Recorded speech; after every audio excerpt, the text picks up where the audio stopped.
There are concerns Australia's cost of living crisis is affecting road safety as more motorists look to cut costs when keeping their cars in good condition.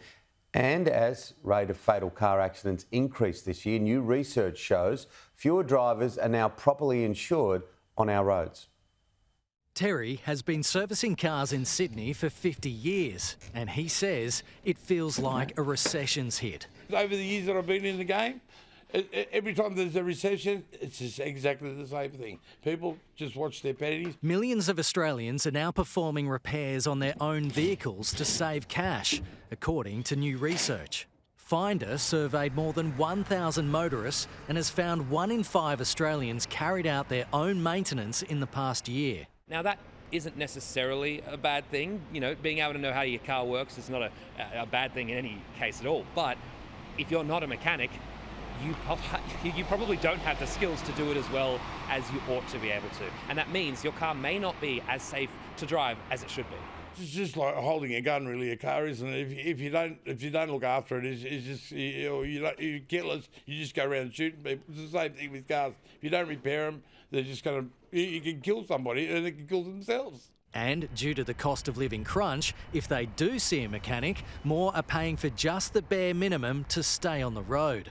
A survey conducted by Jack's Tyre and Auto, which boasts 87 separate locations across the country, has found 76% of Australian motorists have changed their car maintenance habits, and only 25% are now only getting the absolute necessary repairs done to their vehicles. We are seeing more drivers prioritising only the essential repairs, which raises concerns about their vehicles' overall safety and longevity. If we're going to say anything for government to look at, it's help us bridge that skills gap that we currently have across the country and help us bring more people in to help consumers so that we don't have people going off and trying to do their own repairs and the unintended consequences of those repairs.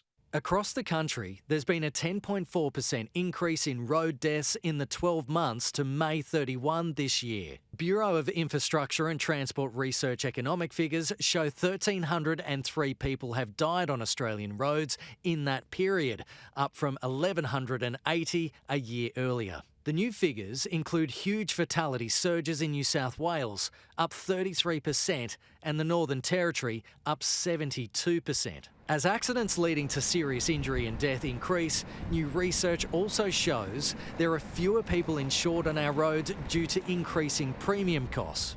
Car insurance premiums have increased on average almost 11% in the past 12 months and almost 20% since 2021, exceeding the overall rate of inflation. 5% of those surveyed dropped comprehensive cover for compulsory third-party insurance only in the past 12 months, while 11% of drivers downgraded their policy to save money. It means now as many as 1 in 7 drivers don't have car insurance. And that is a risk, not only for individuals driving who might get into an accident and have to, pay out of their own pocket, but also for other people on the road, because less insured cars means less safe roads overall. Kenny Heatley, Sky News.